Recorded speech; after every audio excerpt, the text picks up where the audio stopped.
gracia y tu misericordia nos ha sostenido. Clamamos a ti, Señor, pidiéndote que bendigas este tiempo de la palabra, que sea tu Espíritu Santo llenándonos, Dios, de unción, de bendición, que a través de la Escritura podamos, Dios, encontrarnos contigo por medio de tu Espíritu Santo. Vamos a guardar silencio, ya empezamos. Deje que los demás vayan a donde tengan que ir, pero nosotros vamos a orar. Desciende, Espíritu Santo. Gracias por estar aquí. Ahora abrimos nuestra mente, nuestro corazón, nuestro entendimiento. Usted ore, pídale al Señor que haga eso. Dígale: toca mi mente, toca mi corazón, Señor. Enséñame a través de tu palabra, tú eres bueno. Gracias, Dios. Para siempre es tu misericordia, Señor. Y hoy bendecimos tu santo nombre, en el nombre de Cristo Jesús. Y todos decimos amén. Saludamos a nuestros amigos y hermanos que esta tarde, noche, nos están escuchando también a través de MTM Radio. Cuando era niño, no hace mucho, ¿cuántos fueron niños alguna vez? ¿Todos? Jugábamos un juego que se llamaba Lo que hace la mano. Ustedes también lo jugaron. ¿Sí se acuerdan? Cuando los niños jugábamos de verdad, no solo movíamos los dedos, ¿verdad? Cuando jugábamos de verdad había ese juego que se llamaba el que hace la mano. No, lo que hace la mano lo hace el atrás. Y era chistoso porque lo que iba haciendo el de adelante, los de atrás teníamos que ir haciéndolo también. Si caminaba o corría, nosotros corríamos, o si hacía caras, teníamos que hacer las mismas caras. Nos ponía en situaciones muy ridículas en muchas ocasiones, pero también una de esas situaciones incluía el andar de rodillas, caminar de rodillas, lo cual era muy difícil. Y me quedé pensando en eso hace unas horas, que por la mañana, cuando estaba preparando el mensaje, dando un repaso y orando, y pensando en que es muy difícil guiar a otros estando de pie. Tal vez para correr, para luchar solamente de pie es una manera muy, muy fácil porque tenemos más movilidad y estamos pues de pie. Pero tratándose del pueblo de Dios, ¿está aquí el pueblo de Dios? Tratándose del pueblo de Dios, la mejor posición desde la cual se puede guiar a otros es precisamente de rodillas. No hay una mejor posición. Un líder espiritual que verdaderamente lo sea tiene que doblar sus rodillas antes de tomar alguna decisión, antes de consultar a alguien, antes de hacer cualquier cosa, tiene que consultar a su Señor de rodillas. Así que el doblar las rodillas es lo principal para poder guiar a otros. Y aquí aplica: lo que hace la mano, lo hace el que viene atrás. Y este es el caso de Nehemías, uno de los personajes del Antiguo Testamento, en lo particular uno de mis favoritos del Antiguo Testamento, que Nehemías, uno de los días en aquellos que se encontraba siendo el copero del rey, recibe una noticia. Estamos hablando de un contexto histórico de 454, 58 años antes de Cristo. Ya había habido una deportación, los judíos habían sido cautivos y habían ido a Babilonia, y entonces ya había salido una primera expedición o un segundo éxodo, como también se llama, de Babilonia hacia Jerusalén con el sacerdote Esdras, y después una segunda expedición con Zorobabel, y 92 años después, ya que ya se habían establecido en Jerusalén, ya estaban ahí en Jerusalén, ya habían levantado y vuelto a reedificar el templo, ya va Nehemías 92 años después con otro propósito, y el propósito era edificar los muros, porque el pueblo, aunque ya estaba dentro de Jerusalén, aunque ya había salido, todavía vivía en las afueras de la ciudad, pero no habían edificado los muros. Y Nehemías es el personaje principal de esa historia.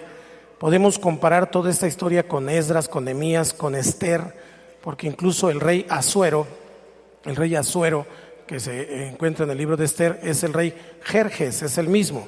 Y Jerjes es papá de Artajerjes, que es el rey con el que trabajaba Nehemías siendo un consejero.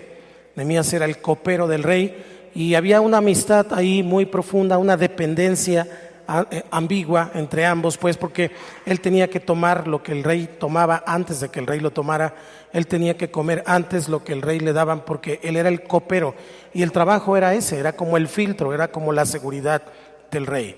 Siempre la autoridad, sea quien sea, tiene que tener ese tipo de filtros porque siempre había quien quería matar al rey. Entonces Nehemías tenía ese trabajo nada sencillo, pero que al mismo tiempo lo colocaba en una posición de influencia con el rey de Persia, que era Artajerjes en ese tiempo.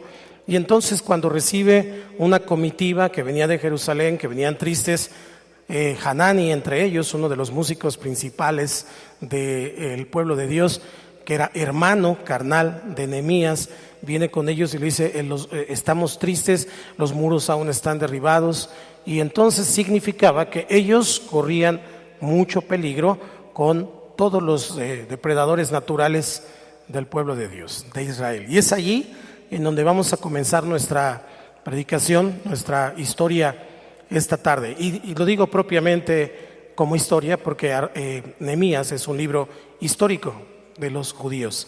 Vamos entonces a Nehemías capítulo 3, versículo 1, y ahí vamos a comenzar con Nehemías capítulo 3, versículo 1. Cuando lo tenga, les vamos a dar lectura. 1, 2, 3. No, otra vez, parejitos. 1, 2, 3.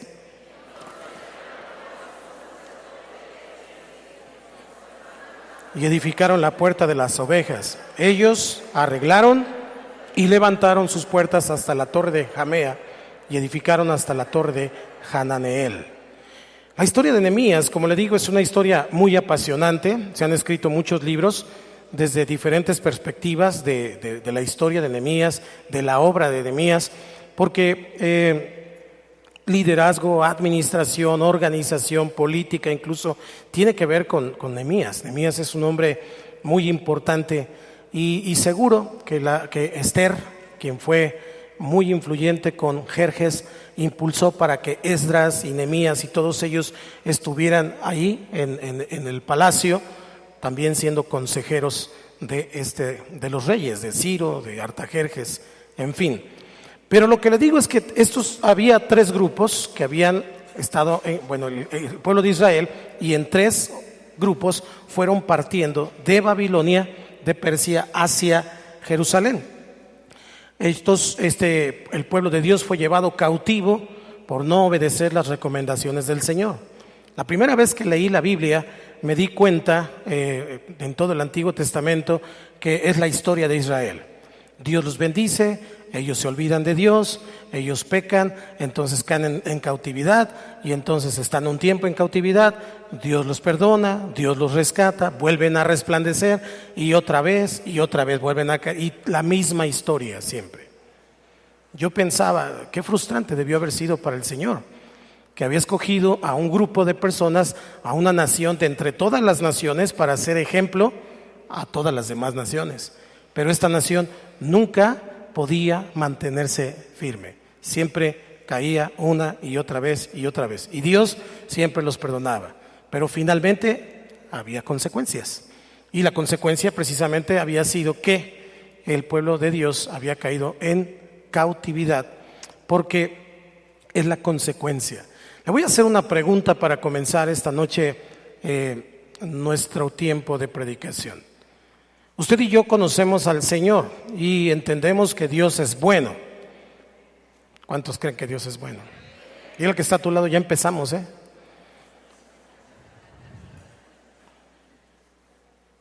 ¿Cuántos creen que Dios nos bendice? Que Dios tiene para nosotros pensamientos de bien y no de mal. Esa es la idea y la concepción correcta, porque Dios es bueno. Pero le voy a hacer una pregunta. ¿Dios maldice? Interesante, ¿no? Para no andar haciendo y atando cabos ahí nosotros, vamos a la escritura, ¿qué le parece? ¿Qué le parece si primero vamos a Malaquías capítulo 3, versículos 9 y 10?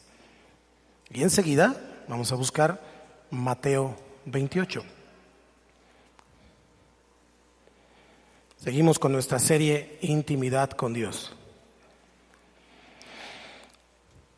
Me da hasta cosa leerlo, por eso le voy a pedir que lo leamos todos juntos. 1, 2, 3. Malditos sois con maldición, porque vosotros, la nación toda, me habéis robado. Traed, otra vez, digo el 10, 1, 2, 3. Traed los diezmos al alfolí y haya alimento en mi casa, y probadme ahora en esto, dice Jehová de los ejércitos, si no os abriré las ventanas de los cielos y derramaré sobre vosotros bendición hasta que sobreabunde. Estamos encontrando entonces que sí, efectivamente, Dios bendice, pero también estamos encontrando que hay ocasiones en donde hay maldición. Teológicamente es complicado de explicar esto que le estoy diciendo, pero cuando el Señor habla a Malaquías, Él suelta esa palabra y dice: malditos sois con maldición, porque vosotros, la nación toda, me habéis robado. Y hace específicamente la aclaración a qué se refería: que no diezmaban, que no ofrendaban, que no tenían cuidado de que hubiera alimento en su casa. Es decir, si usted y yo leemos Malaquías, nos damos cuenta que todos, incluidos los sacerdotes, todos estaban pensando en edificar sus casas con arteza. Es decir, no querían una casa sencilla, la querían gariboleada. Y entonces todo su dinero lo ocupaban para ellos mismos y se olvidaron de la casa de Dios. Luego, vamos a Deuteronomio 28. Ahora, antes de ir a Deuteronomio, le quiero hacer una aclaración. El Señor dice: probadme ahora en esto. Y luego la promesa es: los voy a bendecir hasta que sobreabunde. O sea, ni se imaginan de qué manera. Pero antes hay una advertencia. Pero hay una bendición. Vamos entonces a Deuteronomio y vamos a encontrar dos bloques. Primero, el primer bloque tiene que ver con las bendiciones por la obediencia. Y en el segundo bloque vamos a encontrar las consecuencias de la desobediencia. No lo vamos a leer todo por causa del tiempo, pero le invito a que lo lea en casa. Mi pregunta fue: ¿Dios maldice?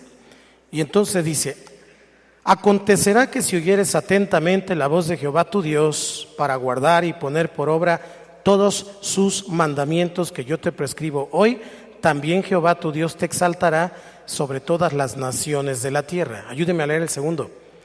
Y vendrán sobre ti todas estas bendiciones y te alcanzarán si oyeres la voz de Jehová tu Dios.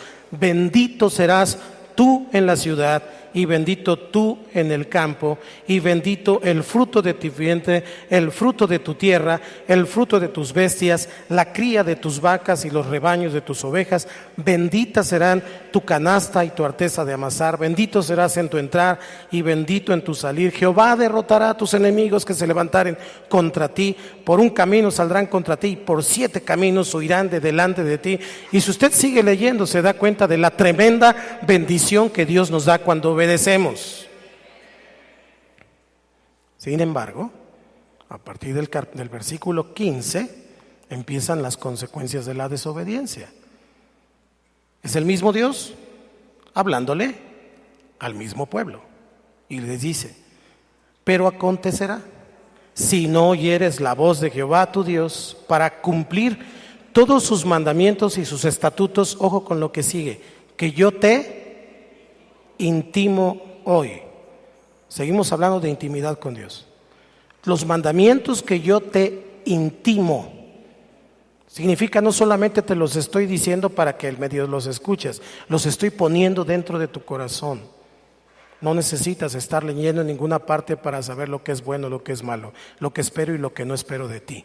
Que yo te intimo hoy, que vendrán sobre ti todas estas maldiciones y te alcanzarán. En ambas, tanto en las bendiciones como en las maldiciones, te alcanzan. De repente vivimos afanados buscando las bendiciones, correteando la barbacoa, trabajando como locos para que tengamos barbacoa, cuando la Biblia dice que si nosotros obedecemos a Dios, el chivo nos corretea a nosotros, no nosotros al chivo. Y de repente posponemos las cosas de Dios, los asuntos de Dios, la oración, el estar con Dios, el ir a la iglesia, el ir al grupo, el hacer las cosas de Dios, porque tenemos mucho trabajo. Aleluya. Porque estamos ocupados, porque llegó mi suegra, porque mi niño, porque mi niña, porque mi nieto, porque mi abuelito se murió y ya mató como 5 veces a su abuelito. Posponemos y dejamos de hacer lo que Dios dice que hagamos. Y entonces a partir del 17 dice, del 16 dice: maldito serás tú en la ciudad y maldito en el campo, maldita tu canasta y tu arteza de amasar, maldito el fruto de tu vientre, el fruto de tu tierra, la cría de tus vacas y los rebaños de tus ovejas. Empieza a ver ahí una serie de maldición. Me llama mucho la atención 2 cosas. La primera es que te alcanzan. Cuando tú buscas el reino de Dios y su justicia, todo lo demás viene por añadidura. Cuando tú buscas a Dios, Dios te bendice. Pero cuando te alejas de Dios, entonces no es que Dios te maldiga en un sentido directo. Ya está propuesto, ya está declarado. Las consecuencias de la desobediencia es maldición. Entonces tenemos que entender que hay personas en el mundo que viven o en bendición o en maldición. En San Juan 15, el Señor Jesús dijo: separados de mí, nada podéis hacer. Y nada es nada. En el versículo que estamos mirando, este pasaje que estamos mirando, son 14 versículos de bendición y 53 versículos de maldición. Me llama mucho la atención esa segunda situación. La bendición del Señor es buena, es suficiente y siempre es abundante.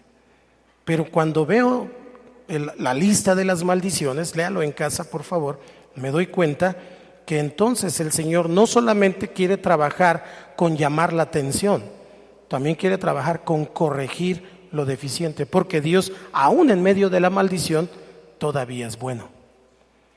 Le pasó a Israel. Dios los bendecía, ellos desobedecían, venía maldición. Ellos se arrepentían, Dios los perdonaba, volvía la bendición. Y así se la llevaron todo el Antiguo Testamento. Todo el Antiguo Testamento. Malaquías termina diciendo, 400 años antes de que viniera Jesús, termina diciendo que el espíritu de Elías iba a venir. Termina diciendo que había una maldición. Y si pensamos en la historia de Israel, vamos a encontrar que fue cautivo mucho tiempo. De los más grandes imperios, por cierto, que han existido en la historia de la humanidad. Los egipcios, los persas, los babilonios, los romanos y entonces hasta ahora en la historia reciente los nazis. Pero siempre Dios ha sido más grande y más fuerte que cualquier otro reino. Siempre. Pero esa es la historia, tristemente es la historia del Israel natural. Pero yo también me preguntaba, ¿y no se parecerá a la espiritual?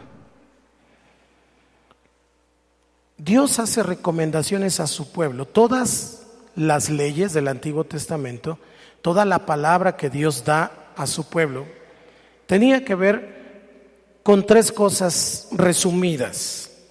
La primera cosa era: no van a tener dioses ajenos. Eso era lo que a Dios le preocupaba. No quiero que tengas ídolos. No quiero que tengas ídolos. Siempre tenía esa preocupación el Señor, que su pueblo no se fuera hacia la idolatría. ¿Y que hacía el pueblo? Se iba con los Baales, quemaba a los hijos, levantaba altares a Acera, y entonces tenían idolatría. Y eso era algo que a Dios le encendía. A Dios le encendía. Idolatría. Hoy ya no adoramos palos y piedras y escobas ni nada de eso, pero finalmente Hoy ha cambiado la idolatría, tal vez tenemos otro tipo de idolatría. Algo que haces, algún asunto, algún pecado favorito, una persona, un hijo, un nieto, no sé, lo que sea. Pero idolatría, un ídolo es algo que está antes en tu corazón, más grande, más fuerte que Dios. Si hay una persona, si hay un asunto, si hay una situación que sea más grande que Dios en tu corazón, entonces es idolatría. Y podemos decir, no, Dios es el más grande en mi vida. Sí, lo podemos decir. Pero la Biblia dice que donde esté tu tesoro, ahí está tu corazón. ¿Qué es lo que más te duele? ¿En dónde le pones más tiempo? ¿A dónde le pones más esfuerzo, más sacrificio? ¿A Dios, a las cosas de Dios, o a mis asuntos?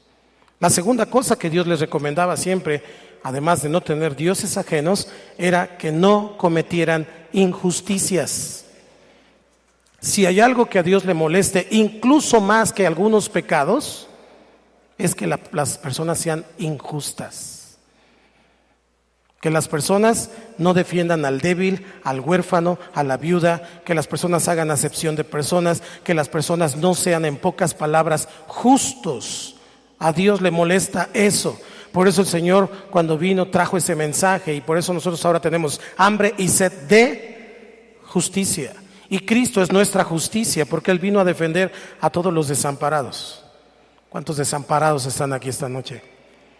Estábamos desamparados, estábamos perdidos, estábamos muertos en nuestros delitos y pecados, pero Dios es bueno y nos salvó.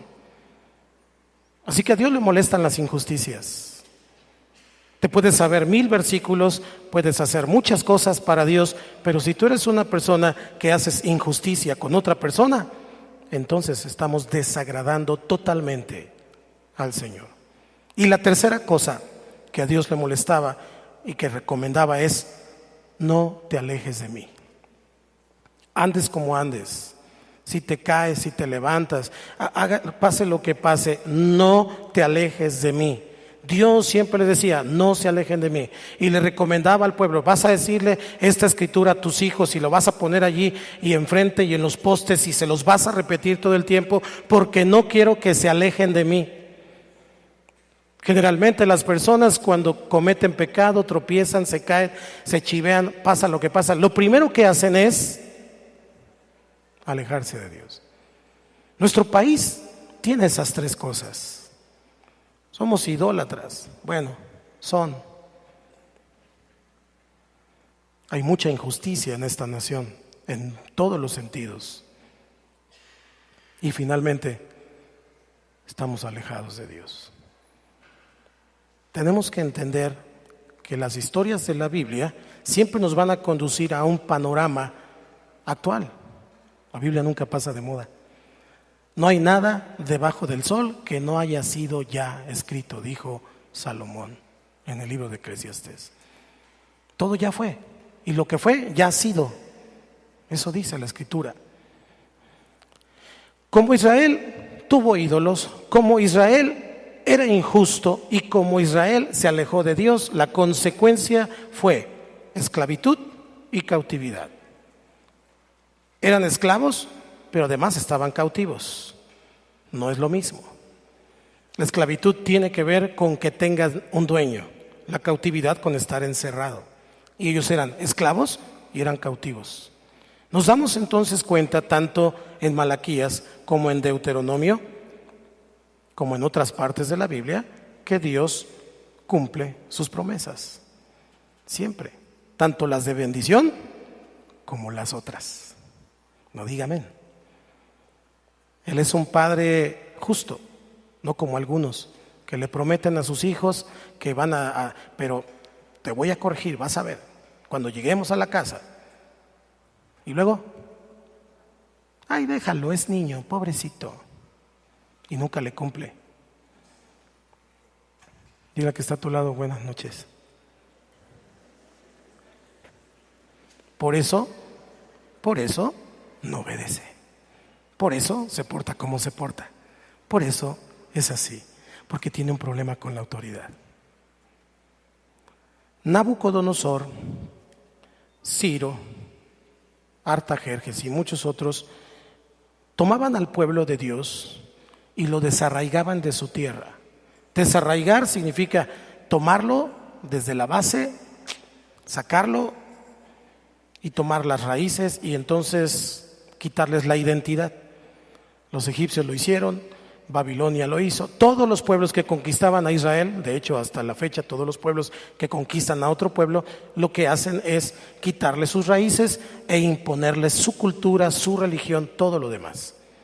Y esto le pasó a Israel.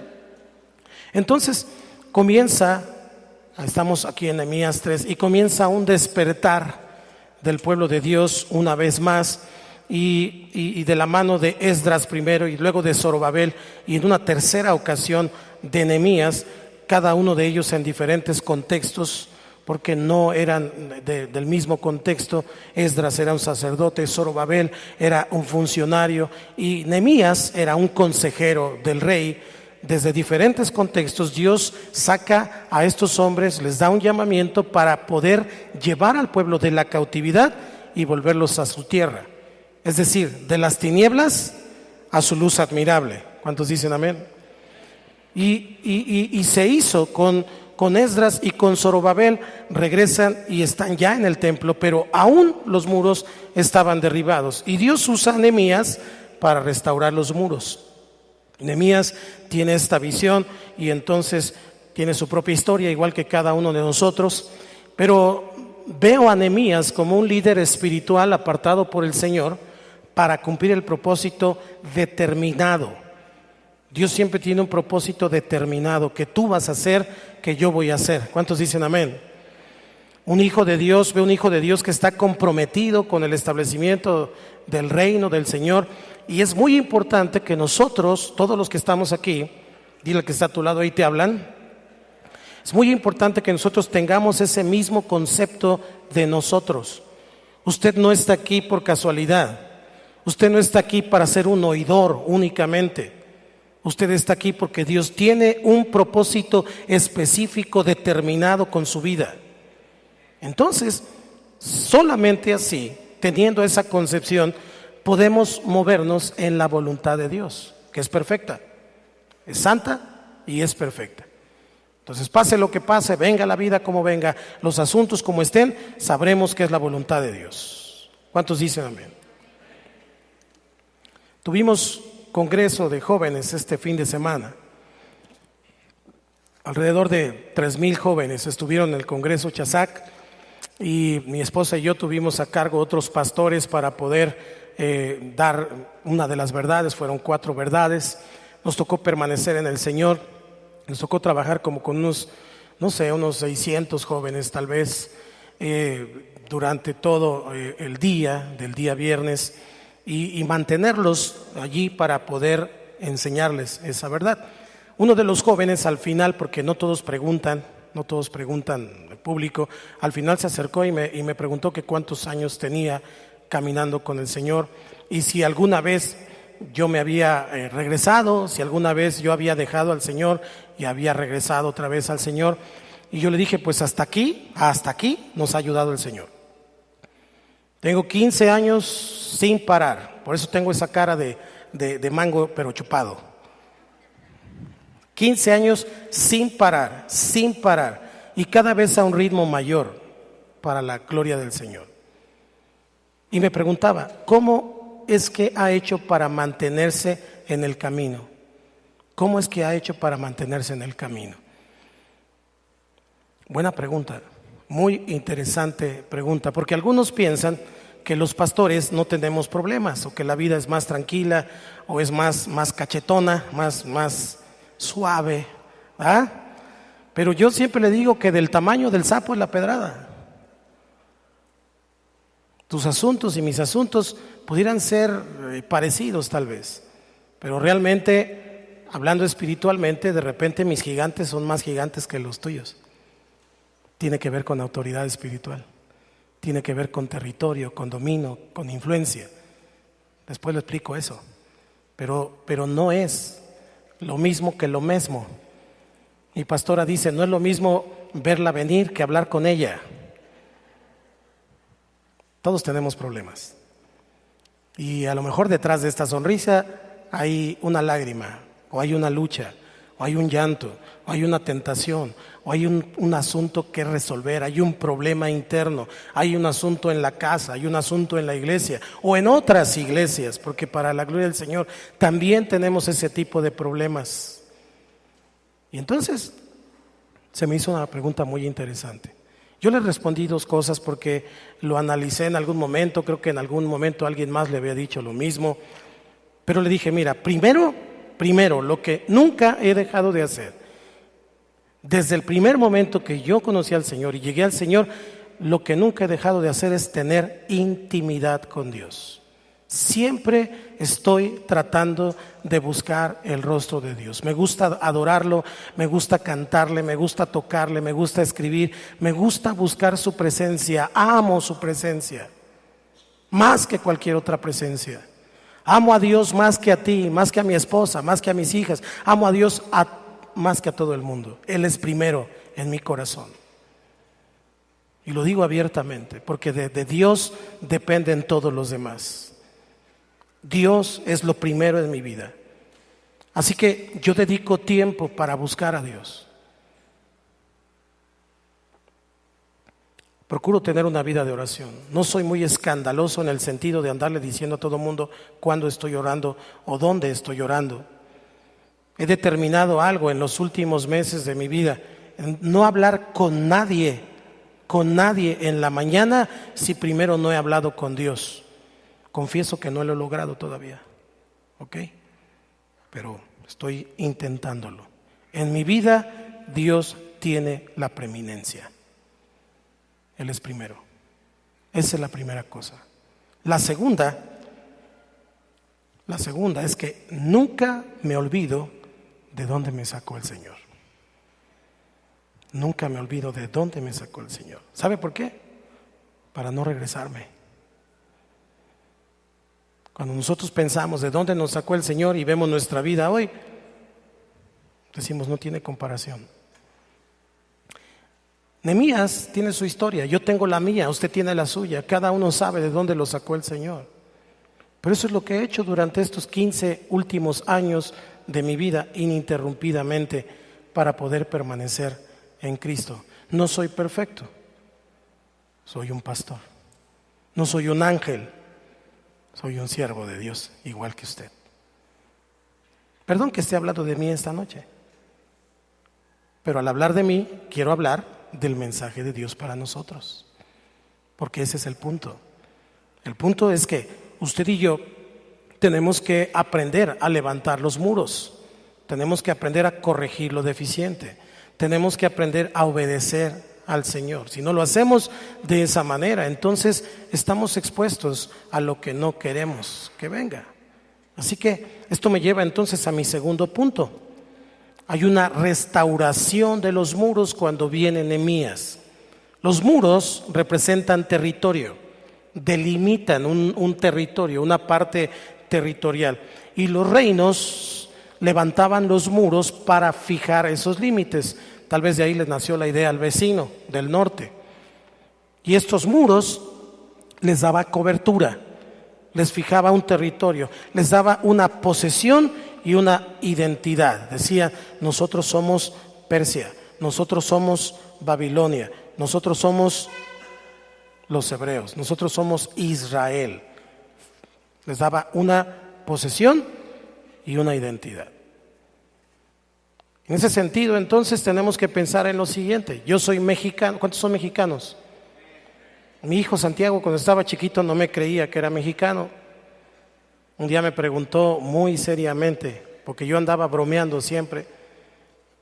Acabábamos de regresar de Cuba y yo andaba bromeando y decía, ¿qué pasó? Es la cosa más grande. Y hablaba así porque traía la influencia de los cubanos, y Santiago estaba chiquito, y entonces fue Santiago o Adriana, ¿verdad? Y me dijo, Adriana siempre ha sido muy especial, hace preguntas raras siempre, pero bueno, me dijo, papá, ya dime la verdad, así muy seria, tenía como 6 años, ¿no? 4, muy seria, dime la verdad, ¿sí?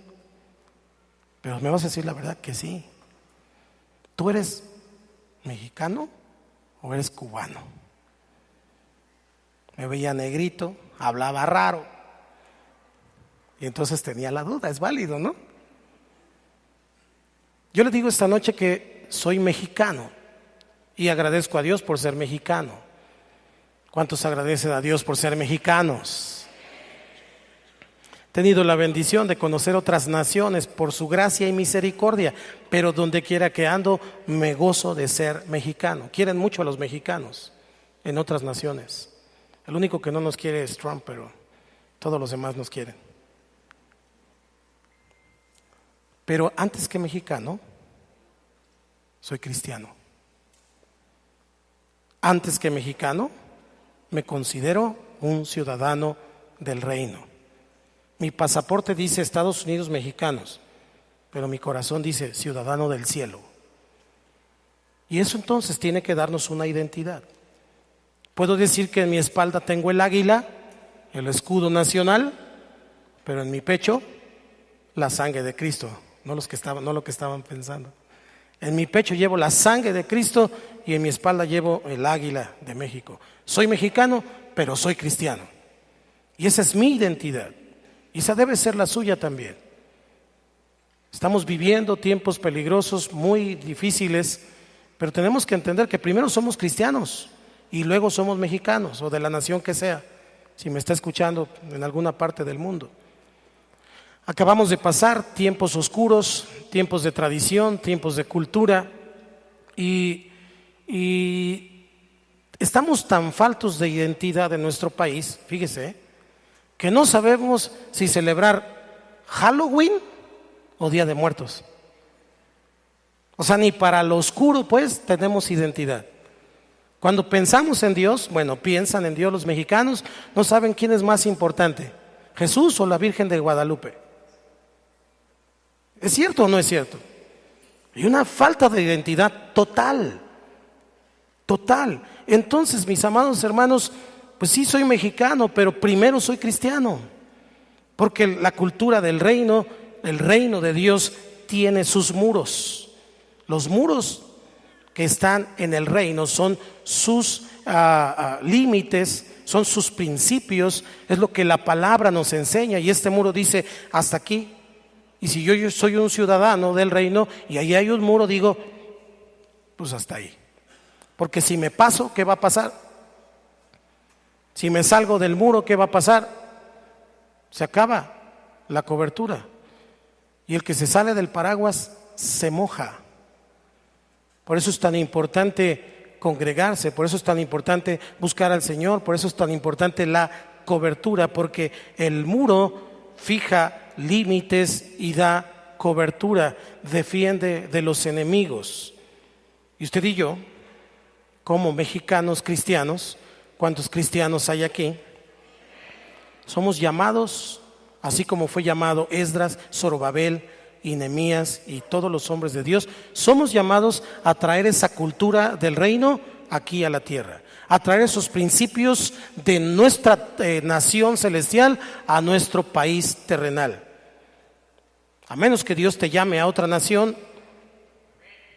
Okay, ya hay un valiente por acá.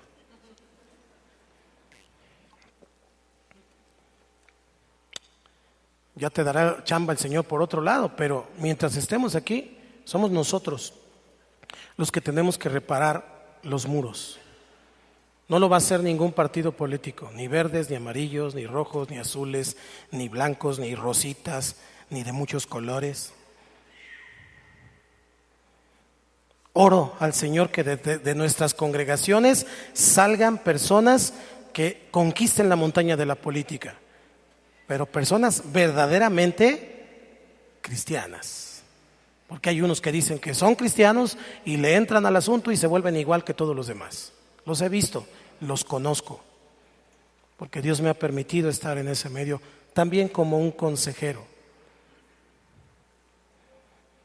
Lloro que Dios lo haga.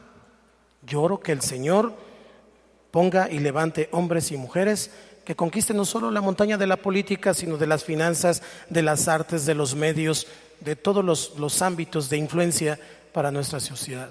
Pero somos nosotros Los muros representan territorio. Mi pregunta esta noche para ti es: ¿cuál es tu territorio? ¿Cuál es tu territorio? ¿Dónde te puso el Señor a gobernar? Porque tú eres un rey, tú eres un sacerdote. Él es Rey de reyes y Señor de señores. Cuando Jesús asciende nos da la autoridad y Él dice: toda autoridad me ha sido dada en el cielo, en la tierra y debajo de la tierra. Pónganse a trabajar. ¿Cuál es tu territorio? Pues para empezar, tu familia, si tienes alguna empresa o tu trabajo o tu grupo familiar, el ministerio que Dios te haya dado, tu territorio. Y tú tienes que saber que entonces, de manera local, como iglesia, Yautepec es nuestro territorio. Nosotros necesitamos levantar los muros que protejan a Yautepec de todas las acechanzas del diablo. Bueno, con ese entusiasmo no creo. Morelos es nuestro territorio, México es nuestro territorio, somos nosotros. No va a venir nadie más a hacerlo. El que tenía que venir ya vino y dejó a algunos encargados. No sé si están aquí esta noche. Pero los muros dan seguridad, los muros dan cobertura. Y Nehemías fue llamado para darle a una nación completa cobertura espiritual. Una cobertura espiritual que habían perdido. Créame, tal vez no de la forma que yo espero que usted me entienda esto, pero créame que yo sé de lo que le estoy hablando esta noche. Nehemías fue llamado a darle cobertura a una nación completa que no había obedecido a Dios, que había estado en idolatría, que había sido injusta y que además se había alejado del Señor. Qué interesante que Dios use a un hombre, que Dios use a algunos que escuchan la voz y que finalmente proyectan lo que Dios dice. ¿Cuál es nuestro llamamiento en realidad, mis amados hermanos? Yo creo que Dios me quiere bendecir. Yo creo que Dios te quiere bendecir. Pero cuando pienso en bendición de Dios, y se lo voy a decir honestamente, tal vez muy crudo esta noche, pero esa es la verdad y solo la verdad nos hace libres. Dios no está pensando en darte una casa nueva, Dios no está pensando en darte un carro del año. Dios no está pensando en darte la ropa que has estado anhelando. Y Dios no está pensando en eso. Perdóneme, pero Dios no está pensando en eso. Porque esas son cosas terrenas. Ese es un asunto que se va a quedar. El cielo y la tierra pasará, su palabra no pasará. Él está pensando en hacerte una persona de influencia. Él está pensando en hacerte una persona que avance, que crezca, que establezca el reino. Y cuando usted y yo seamos esa persona obediente, entonces, aunque le corras, las bendiciones te van a seguir. Ni siquiera necesitas andarlas correteando. Ellas te van a corretear a ti.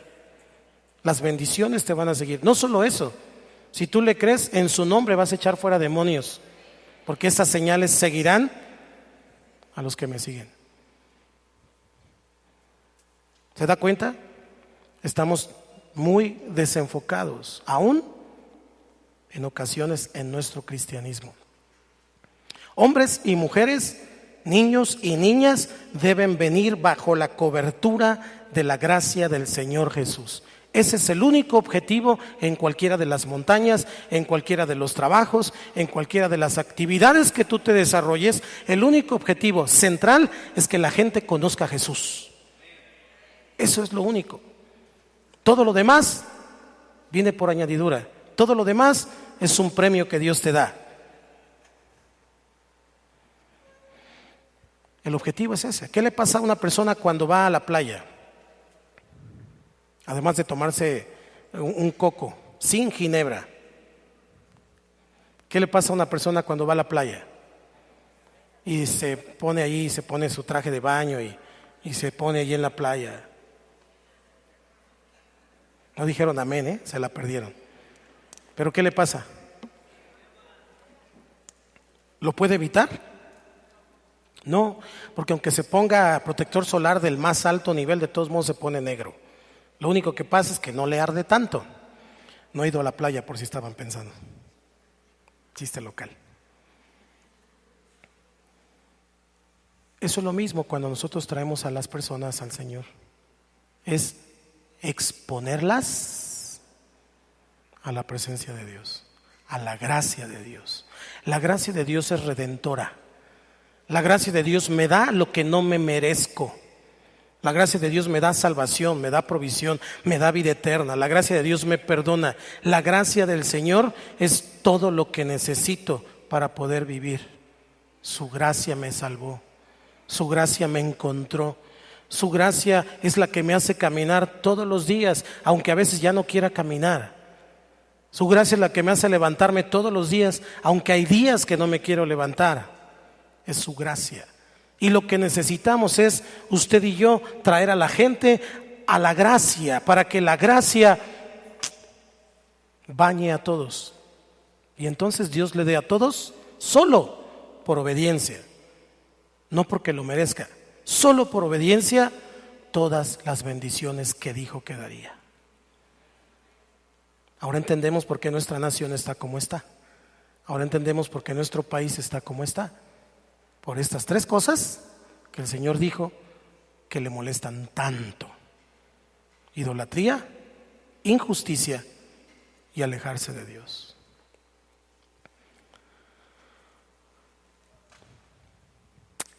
Dice Nehemías capítulo 3 versículo 1. Vamos a leer la parte A del versículo, por favor. La parte A. 1, 2, 3. Entonces el sumo sacerdote Eliasib con sus hermanos los sacerdotes edificaron la puerta de las, hasta ahí, y edificaron la puerta de las ovejas. Este es otro detalle muy interesante en lo que estamos estudiando esta noche. Una vez que se empieza a planear la reparación de los muros, lo que yo estoy encontrando es que los sacerdotes se levantan y empiezan a reparar las puertas. Estamos en el capítulo 3 de Nehemías, y si usted lee Nehemías se va a dar cuenta que en el capítulo 3 todavía no se habían edificado los muros, pero ya los sacerdotes se estaban levantando para edificar las puertas. ¿Alguien sabe de construcción aquí? ¿Alguien sabe de construcción? Levante su mano si sabe. Ok. ¿Nada más? ¿Mario? ¿Los demás no saben de construcción? ¿Beto, tú no sabes? ¿Y por qué no levantas tu mano? Los que saben de construcción, díganme. Cuando usted va a construir una casa, ¿qué construye primero? ¿Los muros o la puerta? Sí, ya sé que los cimientos. Estoy preguntando, ¿puerta o muro? ¿Cuál de los dos? Ahora sí ya todos saben. Los cimientos. Primero no levantaban la mano. ¿Puerta o muros? Muros. Entonces parece que los que estamos encontrando aquí en Nehemías capítulo 3 no saben construir nada. Porque ellos lo hicieron al revés. Primero la puerta y luego los muros. Nunca esperes que Dios solucione tus asuntos de manera lógica. Dios a veces soluciona tus cosas de la manera más irracional que tú te puedas imaginar. ¿Por dónde se comienza a construir? ¿Por los muros o por la puerta? Lógicamente. Pero a la manera de Dios. Tal vez entonces las puertas representen algo más que solamente un lugar de entrada. Incluso algo más importante que incluso los mismos muros. Y le voy a decir qué es. Las puertas representan autoridad. ¿Qué dije? Autoridad. Tenemos usted y yo que arreglar ese asunto de autoridad en nuestras vidas. Somos un pueblo que le tira con todo al presidente, que le tira con todo al gobernador. Y no estoy hablando del pueblo de Dios. Yo espero que usted no lo haga. Y si no es de mi partido o del que yo le voy, le tiro con todo a quien sea. Le tiro al maestro, hablo mal del maestro, hablo mal de mi papá, de mi mamá, del pastor. todo lo que sea autoridad, para nosotros los mexicanos, es como si estuviéramos vacunados en contra de la autoridad. Gobierne el partido que gobierne, esté la persona que esté, nunca nos parece nada. ¿Estamos aquí? ¿Estamos siendo sinceros o no? Los veo muy serios esta noche, hermanos. Pero tenemos que resolver ese asunto de autoridad. Los hijos deben obedecer a los padres, la esposa debe sujetarse a su marido, el marido debe obedecer al Señor. Nosotros debemos bendecir a las autoridades porque las autoridades fueron puestas por Dios. No me gusta lo que hacen, no me gusta lo que se dice, quién sabe si sea cierto, pero mi papel como sacerdote de Dios es orar por ellos. Y cuando yo los oro y los bendigo, entonces Dios hace lo que tiene que hacer. Pero trabajamos al revés.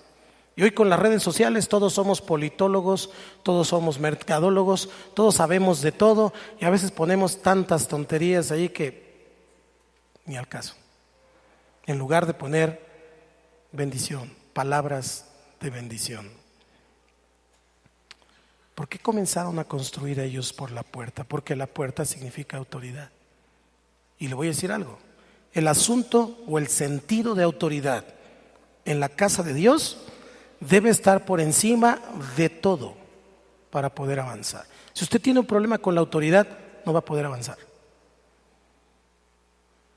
Porque toda autoridad ha sido delegada por Dios. Y el que resiste la autoridad, a Dios resiste. Usted no está peleando con la en mi corazón. Porque me molesta cuando me dicen algo. Me choca cuando me llaman la atención. Aunque sé que tienen razón, pero ¿por qué me tiene que decir? Si yo ya sé que estoy mal. Aleluya. Y tenemos ese problema. Y por eso estamos de repente estancados, por eso no llega la bendición, por eso no podemos avanzar, porque tenemos un problema con la autoridad. Entonces, si es que vamos a arreglar algo, ¿cuántos quieren que Yautepec cambie? Morelos, México, que nuestra familia cambie. Ok, lo primero que tengo que cambiar y arreglar es ese asunto de autoridad en mí, en mi corazón. En Mateo capítulo 12, versículo 22 al 28, el Señor Jesucristo recibe una crítica. Él está liberando a un endemoniado. ¿Ya lo tienen ahí en la pantalla? Dice la palabra: entonces fue traído a él un endemoniado ciego y mudo y le sanó, de tal manera que el ciego y mudo veía y hablaba. O sea, para que no quedara duda, lo dejó que hablara y lo dejó que viera. No nada más de mudez o no nada más de ceguera. Dios cuando hace las cosas las hace completas. Y dice el versículo 23, ayúdeme, y toda la gente estaba atónita y decía: ¿será este aquel hijo de David? Mas los fariseos, al oírlo, casi siempre son los fariseos los que tienen problemas con la autoridad. Mas los fariseos, al oírlo, decían: este no echa fuera a los demonios, sino por Belcebú, príncipe de los demonios. Sabiendo Jesús los pensamientos de ellos, dile al que está a tu lado, el Señor siempre sabe lo que piensas. Sabiendo Jesús los pensamientos de ellos, les dijo: todo reino dividido contra sí mismo es asolado, y toda ciudad o casa dividida contra sí misma no permanecerá. Y sigue disertando ahí acerca del asunto de la división. Vamos a pensar en esto. Jesús era la autoridad en el sentido divino, el enviado de Dios, pero los fariseos criticaban la autoridad que Dios le había dado. Y entonces decían: no, bueno, estaban viendo el milagro, estaban viendo que echaba fuera demonios, estaban viendo que sanaba enfermos, pero decían: es por el diablo, lo está haciendo, ese es del diablo. O sea, criticando todo el tiempo, señalando todo el tiempo. Estamos ubicándonos en el asunto. Y él dijo: un reino dividido no prevalece. Una casa dividida no prevalece. Una familia dividida no prevalece. Una iglesia dividida no prevalece. Puede durar por un tiempo, pero al final las grietas van a ser ¡pac! Y la unidad solamente la da el Espíritu Santo. Entonces necesitamos, usted y yo necesitamos entender este asunto de autoridad. Por eso edificaron primero la puerta. Los sacerdotes se pararon a edificar la puerta. Ellos entendían lo que estaba pasando. Vienen tiempos para nuestra nación, viene cumplimiento de palabras proféticas. Yo creo que México va a ser una influencia mundial. Yo creo que México va a exportar el evangelio a todas otras naciones. Yo lo creo.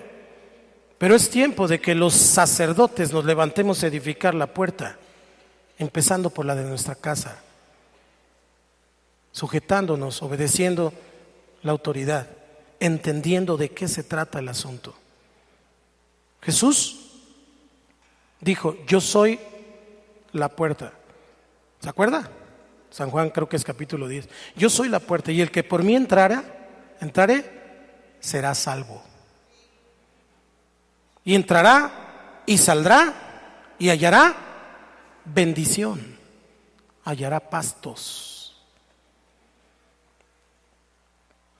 Si nosotros queremos que Dios nos quite lo ciego y lo mudos, que se lo quite a nuestro Yautepec, a nuestro Morelos, a nuestra Cuernavaca, a nuestro México, que Dios le quite lo ciego y lo mudo, debemos de estar criticando a la autoridad, debemos de dejar de señalar a la autoridad, dejar de criticar a la autoridad, reconciliar nuestro corazón con la autoridad y que la autoridad haga lo que tenga que hacer y yo voy a hacer lo que yo tengo que hacer. Y en su momento Dios pondrá autoridades, Dios pondrá personas que sean conforme al corazón de Dios. Hola. No sé si estoy dando una visión muy amplia de lo que está pasando. Algunos la están captando, otros también, en el nombre de Jesús. Entonces, mis amados hermanos, puertas significan oportunidades, porque es autoridad. ¿Sabe qué hacía la gente, los hombres en el Antiguo Testamento? Llegaban a la puerta, decía: vamos a comprar un terreno. Sí, yo te lo compro, ok, nos vemos en la puerta. Y lo que hacían era llegar a la puerta, y en la puerta se veían, hacían el trato, se tomaban del muslo, así, el uno al otro, no se daban la mano, se tomaban del muslo y decían: te lo vendo, te lo compro, aquí está el dinero, ya quedamos. ¿Dónde está el contrato y la cláusula fulanita, y si no me pagas? Y todo ese tipo de cosas no existía. Tenían palabra, porque lo hacían en la puerta, y la puerta significaba autoridad. Sabían que si no cumplían, ya sabían con quién se metían. En el Nuevo Testamento es revelado y Jesús dice: yo soy la puerta. Si tú no cumples tus promesas, si tú no obedeces, si tú no haces lo que dijiste que harías, entonces léete Deuteronomio 28, léete Malaquías, y entonces no necesitas investigar nada más. Eso es lo que puede pasar. Diga conmigo: alabado sea tu nombre.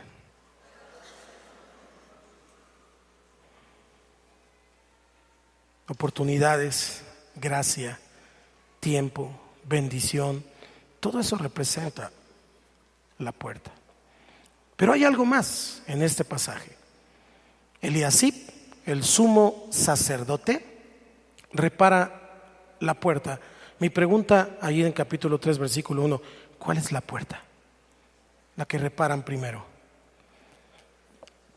¿Ya lo tiene? 3:1. ¿Cuál es la puerta que reparan primero? La puerta de las ovejas. Ojo con esto. La puerta de las ovejas, si usted y yo investigamos más en Esdras, en Nehemías, nos vamos a dar cuenta que la puerta de las ovejas estaba al norte. Estaba al norte. Y por esa puerta entraban las ovejas para el sacrificio. Era en esa puerta en donde llevaban todas las ovejitas, por eso se llamaba de las ovejas, las llevaban para el sacrificio del templo. Quiere decir esto que la primera puerta que usted y yo tenemos que reparar, que la primera puerta que usted y yo como iglesia, como persona, como individuo, como familia, tenemos que reparar, es la puerta del sacrificio, la puerta de las ovejas. ¿Sabe por qué? Porque sacrificio tiene que ver con la cruz. Estas ovejas que entraban ahí en esa puerta apuntan al Cordero de Dios que quita el pecado del mundo, el último y perfecto sacrificio. ¿Cuántos dicen amén? Y lo que tenemos usted y yo que reparar hoy es esa puerta del sacrificio, la alabanza, la adoración, diezmar, ofrendar, asistir, darle nuestro tiempo a Dios, todo lo que hacemos pero con sacrificio. No darle el tiempo que me sobra, no darle el dinero que me sobra, no darle lo que hago con flojera, con pereza. Me encantó estar en Chazac porque los chavos estaban prendidos, buscando al Señor, gritando al Señor, movidos en el Espíritu Santo. Espero que no sea una emoción, sino que sea un avivamiento en sus vidas. Pero también a veces me desespero, se lo digo delante del Señor. Hoy le estoy abriendo mi corazón. Tal vez me vaya a apedrear, pero no me importa. A eso me mandó el Señor. Cuando hay una persona que va llegando y no entiende lo que hacemos, la adoración sálmica, el poder tener intimidad con Dios, pues no entiende qué estamos haciendo y está bien. Ya aprenderá a adorar a Dios. Pero cuando veo a un joven que está lleno de vida, que tiene fuerza y que puede saltar más alto que yo,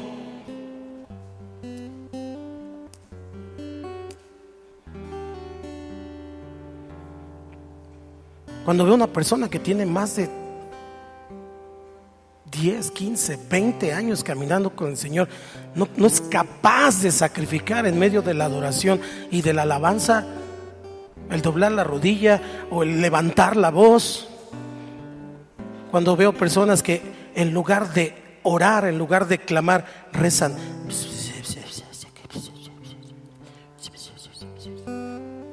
Quiere que Dios lo oiga, no se oyen ni ellos. Me duele mi corazón cuando eso pasa, porque la iglesia se está acomodando a una situación que Dios no estaba esperando. Tenemos que reparar la puerta del sacrificio, dé con sacrificio, sirva con sacrificio, ore con sacrificio. Aunque se le desgarre la garganta, clame al Señor. Aunque se canse, sirva al Señor. Todos nos cansamos. ¿Cuántos no se cansan? Todos. Aunque tenga cosas que hacer, busque el rostro de Dios. Todos tenemos cosas que hacer, porque de otra manera queremos tener lo mejor sin esforzarnos. Queremos recibir sin dar. Queremos tener discípulos sin evangelizar. Queremos tener respuestas sin clamar. Todo fácil, por la cultura que estamos viviendo. La cultura de lo fácil, de lo express, de lo pronto. Si Dios no me contesta de aquí a mañana, ahí nos vemos, Señor. Voy a buscar al brujo de la esquina. Esa es la realidad. Esa es la realidad. Y no solo del país, de muchos cristianos. En lugar de buscar el reino de Dios y su justicia, me meto a la tanda, a la rifa, al melate, a lo que sea.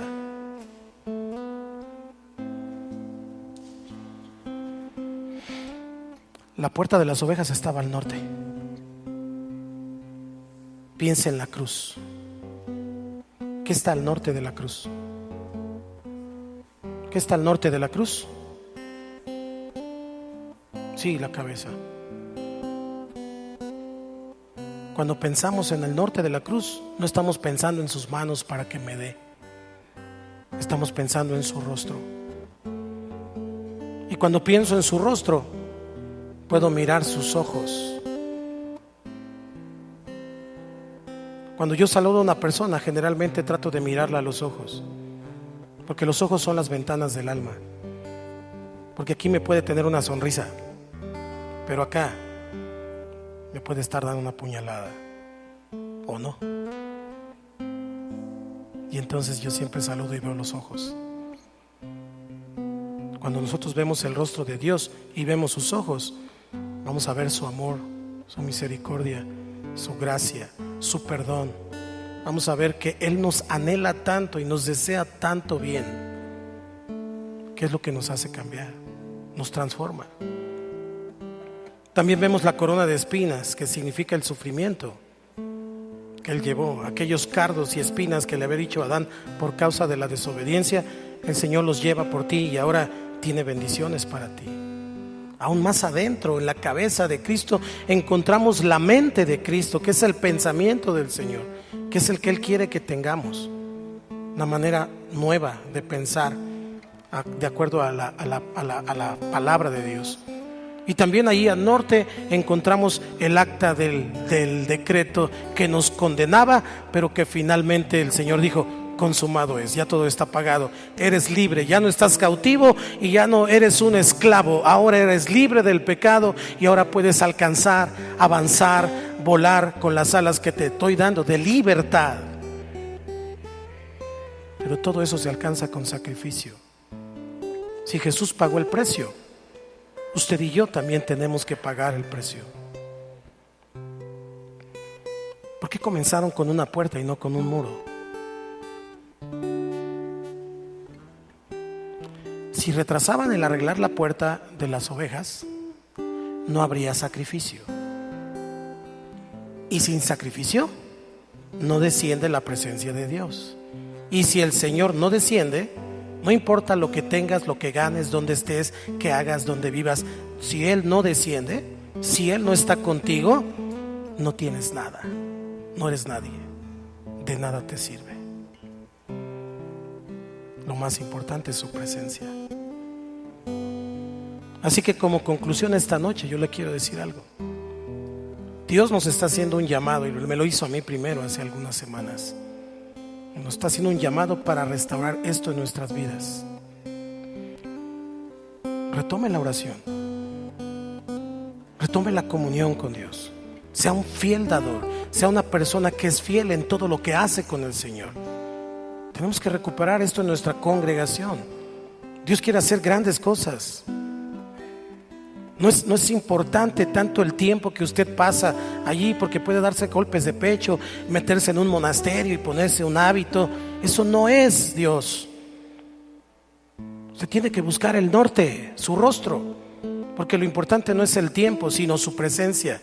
Dios en un instante te quita lo ciego y te quita lo mudo. Dios en un instante puede darte vida nueva, un avivamiento en un instante. Es su presencia, no es el tiempo. Así que cuando usted y yo lo hagamos, lo vamos a encontrar y su presencia va a descender, y todos los propósitos que Dios te ha dado se van a cumplir en ti y en toda tu descendencia. Lo declaro en el nombre de Cristo Jesús. Pero tenemos que hacer esto. No es fácil. Se necesita sacrificio. Hay enemigos naturales: la duda, la pereza, el diablo mismo, tu carne, Satanás, que no te deja levantarte. No es fácil, pero es primero el sacrificio y luego vienen los muros. Y dentro de los muros hay identidad, hay bendición, hay provisión. Dentro de los muros nadie, nada te puede tocar. Caerán 1000 y 10,000 a tu diestra, mas a ti no llegará. Yo no busco hacer las cosas con mis habilidades. Sé las habilidades que Dios me ha dado, sé los dones que Dios me ha dado, entiendo lo que Dios me ha dado, pero no procuro hacerlo con mis habilidades, aún esta predicación, sino con su espíritu, con su presencia. Trato de buscar su presencia para que el Señor sea quien le hable, no yo, y entonces Él haga todo su propósito en usted. Así que, por último, le quiero pedir que vea conmigo Jeremías 33.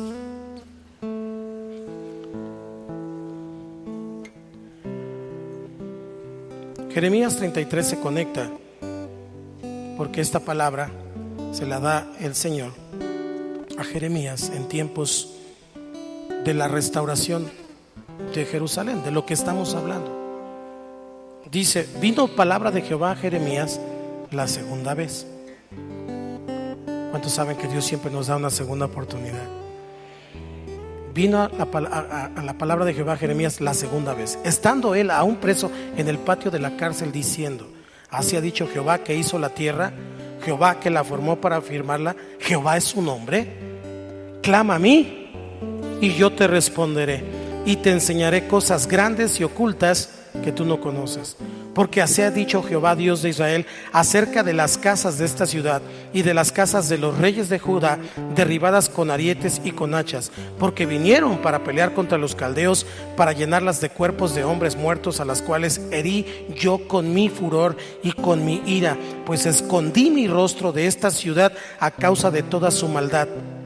He aquí que yo les traeré sanidad y medicina, y los curaré, y les revelaré abundancia de paz y de verdad, y haré volver a los cautivos de Jehová, de Judá, y a los cautivos de Israel, y los restableceré como al principio, y los limpiaré de toda su maldad con que pecaron contra mí, y perdonaré todos sus pecados contra mí se rebelaron, y serán a mí por nombre de gozo, de alabanza y de gloria entre todas las naciones de la tierra, que habrán oído todo el bien que yo les hago, y temerán y temblarán de todo el bien y de toda la paz que yo les daré.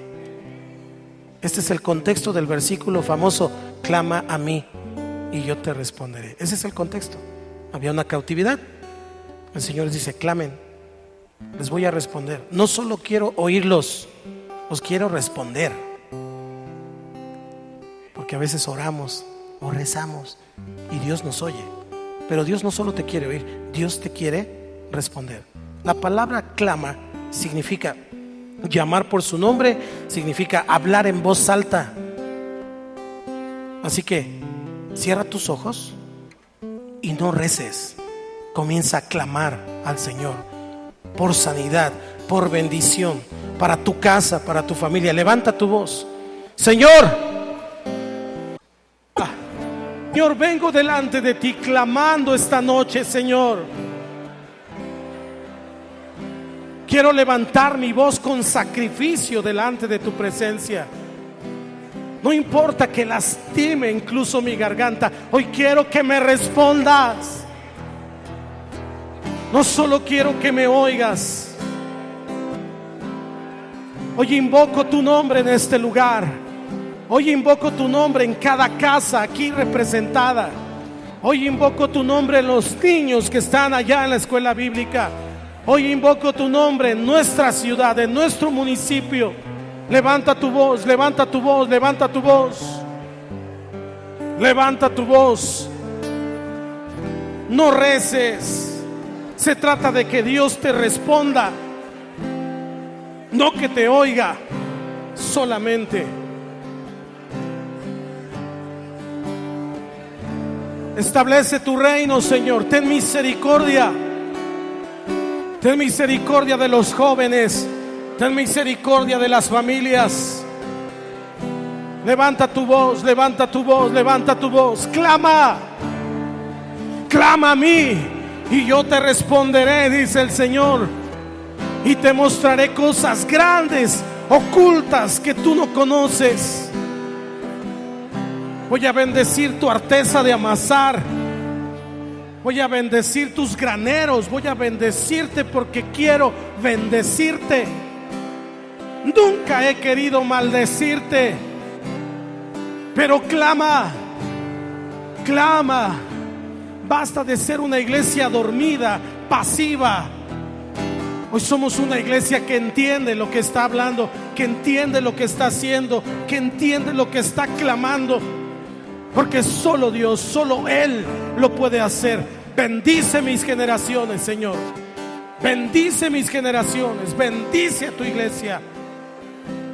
Bendice, Señor. Levanta tu voz. Levanta tu voz. No es que yo quiera oírte, es que el Señor dice clama. El Señor dice clama. Clama, yo te quiero responder. Clama hasta que sientas que Dios te ha dado una respuesta esta noche. Espíritu Santo, ven, ven, trae revelación, trae unción, trae bendición. Hoy clamamos a ti. Hoy clamamos a ti. Resuelvo ese asunto de autoridad en mi corazón. Perdono a los que tenga que perdonar. Saco de mi mente y de mi corazón todo lo que estorba esta noche, Señor. Porque vine a clamarte. Hoy vine a clamarte con sacrificio. Estoy restaurando la puerta del sacrificio, Señor. Junto con mis hermanos sacerdotes esta noche estamos restaurando esas puertas para que entonces tú edifiques los muros de mi vida, tú edifiques los muros de mi casa, tú edifiques los muros de esta iglesia, tú edifiques los muros de este país.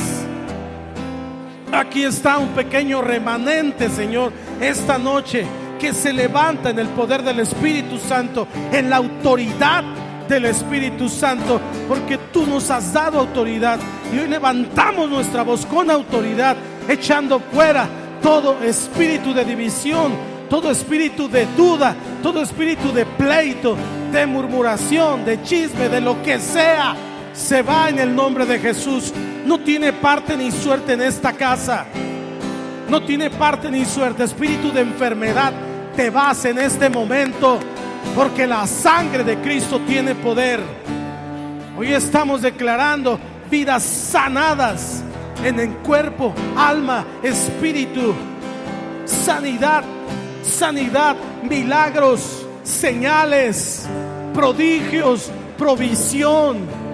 Somos la iglesia que danza, somos la iglesia que canta, somos la iglesia que adora, somos la iglesia que clama. Señor, dile Señor. Llámalo por su nombre, Señor. Grita su nombre, dile Jesús. Jesús, ven. Ven, envía tu espíritu. Clamamos, Jesús. Señor. Señor, bendícenos. Señor, bendícenos. No te apartes de nosotros, Señor. No te apartes, Señor. Bendícenos. No nos iremos hasta que nos bendigas, Señor. Clamamos, clamamos. Entendemos que solo tú eres la respuesta. Nadie más es la respuesta. Tú eres la respuesta. Levanta ese altar de gratitud ahora delante del Señor. Comienza a darle gracias por todo lo que Él hace. Gracias, Señor. Gracias, Señor. Gracias, Jesús. Clamamos a ti. Hoy tiene que cambiar nuestra manera de orar. Hoy tiene que cambiar nuestra manera de pararnos delante de Dios. No estamos reclamando nada porque Él es soberano, pero estamos clamando en autoridad. Estamos clamando con humildad, porque Él dijo: clama a mí y yo te responderé. Y si tú me obedeces, te voy a bendecir, y esas bendiciones te van a perseguir. Clama, clama, clama, clama. Clama, levanta tu voz. Atrévete. Atrévete a hacerlo y vas a sentir el poder de Dios en tu vida. Clamamos, Señor. Clamamos a ti y te bendecimos esta noche, porque tú eres el Rey de Reyes. Tú eres quien gobierna. Tú eres el Señor. Solo tú mereces gloria. Solo a ti te damos la honra. Tú eres la autoridad de autoridades. Y hoy arreglamos ese asunto de autoridad en nuestro corazón.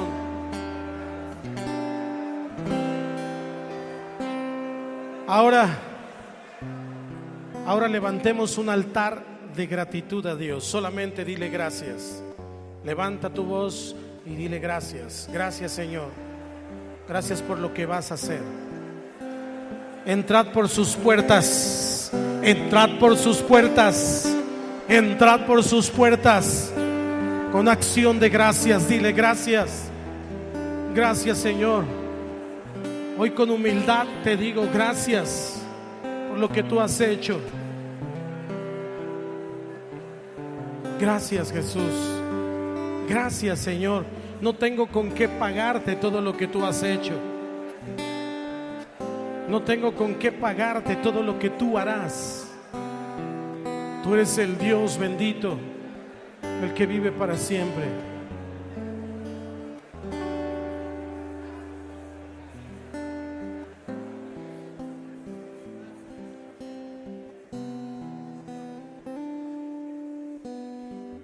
Y ahora, así con tus ojos cerrados, dispón tu corazón para darle una alabanza a Dios, una adoración.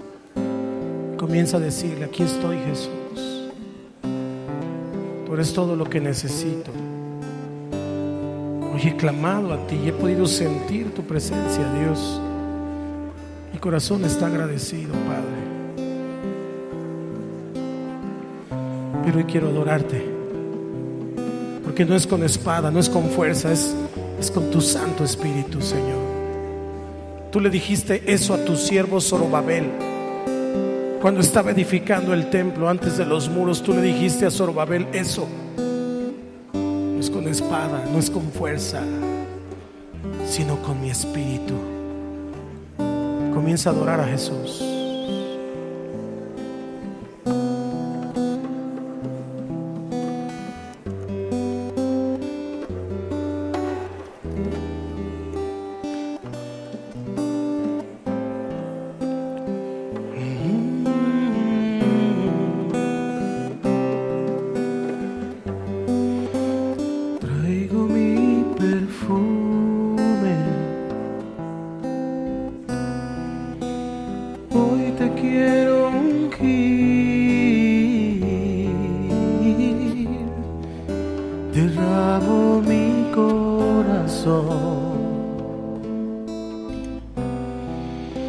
Delante de ti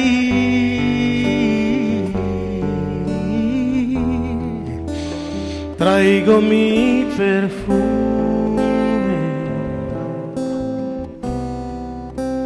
Hoy te quiero ungir.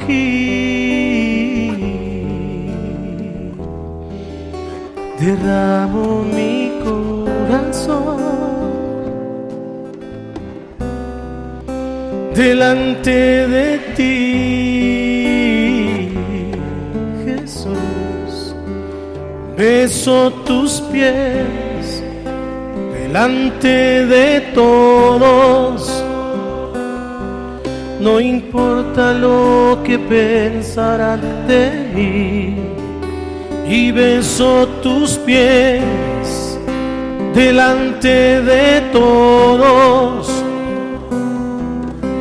Solo quiero verte sonreír, Jesús. Nadie me amó así.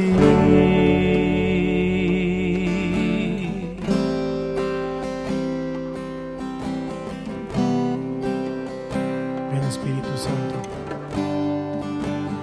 Traigo mi perfume, díselo con todo tu amor. Hoy te quiero ungir. Derramo mi corazón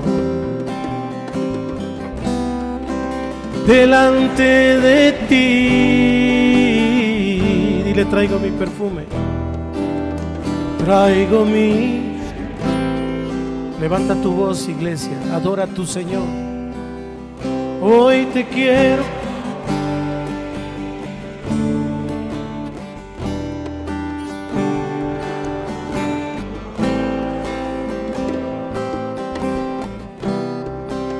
Delante de ti, Jesús. Yo beso tus pies delante de todos. No importa lo que pensarán de mí. Beso tus pies delante de todos. Solo quiero verte sonreír, beso tus pies delante de todos. No importa lo que pensarán de mí, beso tus pies delante de todos. Solo quiero verte sonreír, Jesús. Nadie me amó así. Yo sé que tú no tienes favoritos. Mi corazón clama, quiero ser íntimo. Yo sé, no hay nada entre nosotros. Mi corazón te canta, Jesús. Beso tus pies,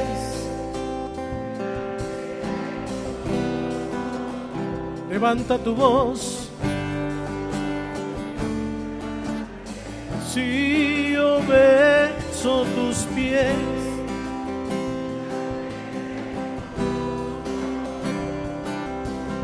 solo quiero verte sonreír.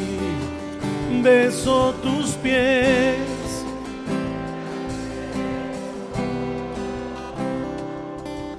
no importa lo que pensarán de mí.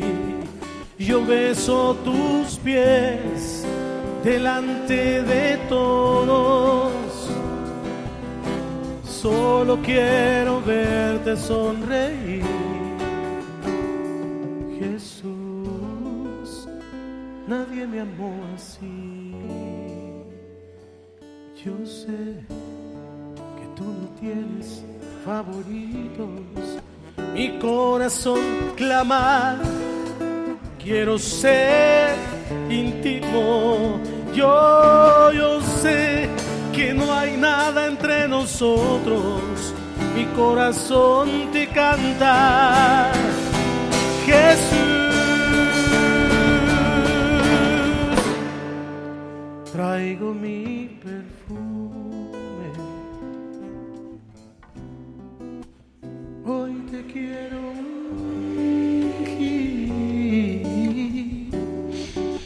Derramo mi corazón delante de ti. Traigo mi perfume, hoy te quiero ungir. Derramo mi corazón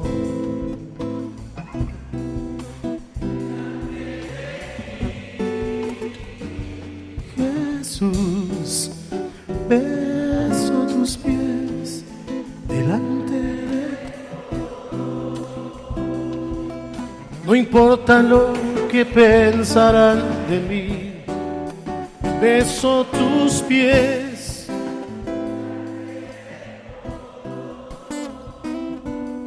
solo quiero verte sonreír, Jesús.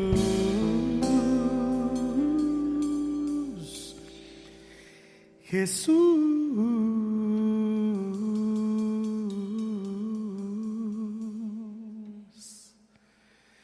nadie me amó así.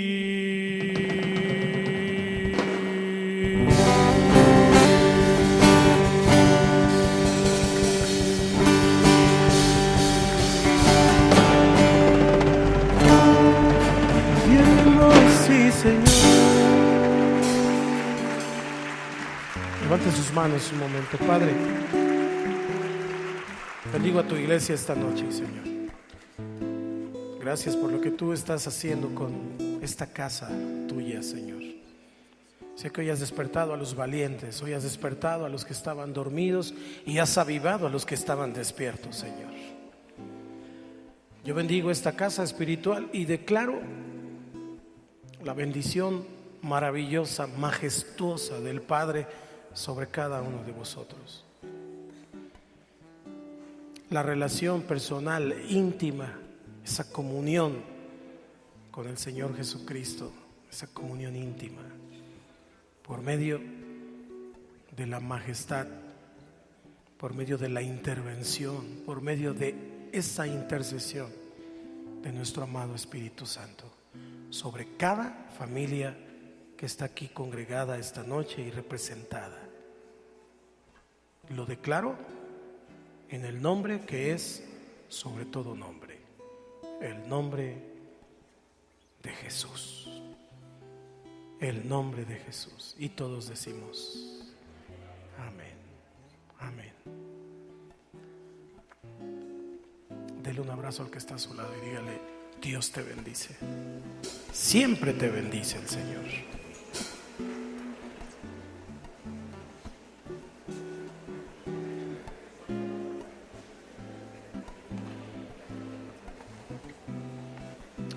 Aleluya. Vamos a darle una ofrenda de palmas al que vive para siempre.